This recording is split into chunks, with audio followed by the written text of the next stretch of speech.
Assalamualaikum warahmatullahi wabarakatuh.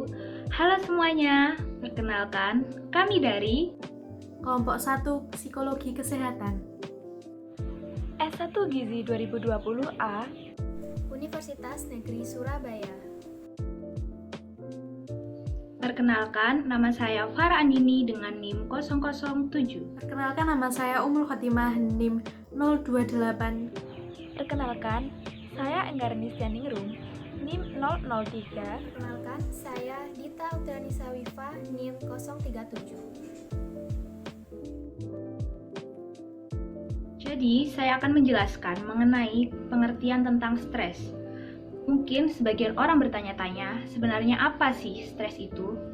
Menurut Kementerian Kesehatan, stres merupakan reaksi seseorang, baik secara fisik maupun emosional, apabila ada perubahan dari lingkungan yang mengharuskan seseorang menyesuaikan diri. Sedangkan, menurut salah satu ahli yang bernama Robbins, stres merupakan waktu, kondisi yang menekan keadaan psikis seseorang dalam mencapai sesuatu kesempatan, di mana untuk mencapai kesempatan tersebut terdapat batasan atau penghalang. Jadi, dapat disimpulkan, secara umum, stres adalah gangguan mental yang dihadapi seseorang akibat adanya tekanan. Tekanan ini muncul dari kegagalan individu dalam memenuhi kebutuhan atau keinginannya. Tekanan ini bisa berasal dari dalam diri maupun dari luar. Baik, materi selanjutnya adalah penggolongan stres. Stres terbagi menjadi 5 penggolongan. Yang pertama, stres baik. Yang kedua, distres internal, distres akut, hipostres, dan yang terakhir adalah eustres. Yang pertama adalah stres baik. Stres tidak hanya dipicu sepenuhnya oleh pengalaman negatif. Bahkan, pengalaman positif juga dapat membawa stres, seperti upacara kelulusan atau pernikahan.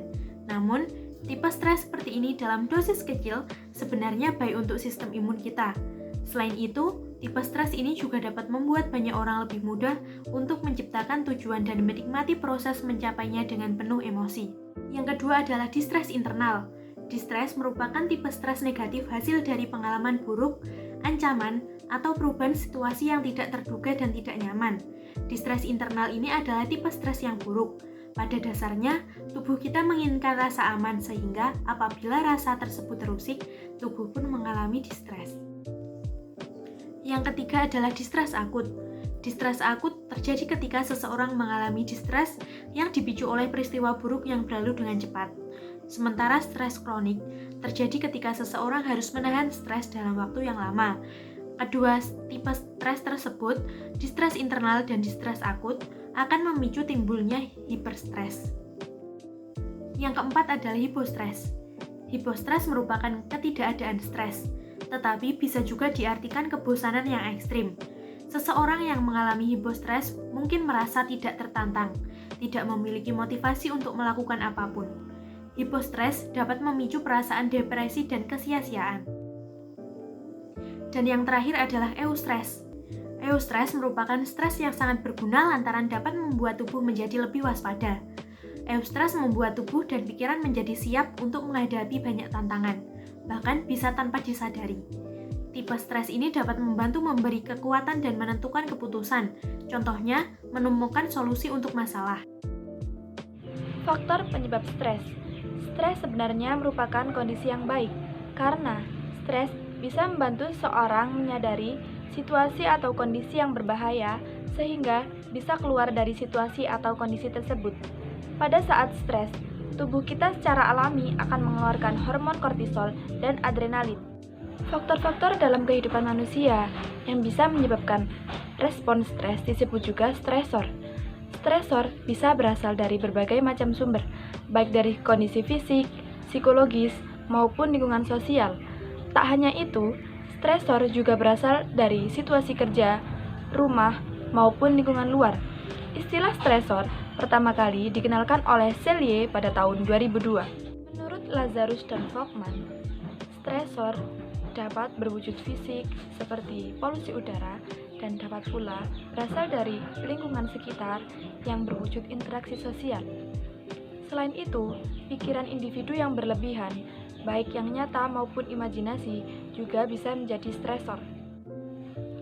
Menurut Lazarus dan Cohen, ada beberapa tipe kejadian yang bisa menyebabkan stres. Yang pertama yaitu daily hassles. Daily hassles adalah kondisi yang terjadi berulang-ulang setiap hari, baik berasal dari sekolah, lingkungan kerja, maupun lingkungan rumah. Yang kedua yaitu personal stressor. Personal stressor adalah gangguan atau kehilangan terhadap sesuatu yang besar, seperti kehilangan seorang yang dicintai, kehilangan pekerjaan, maupun masalah keuangan.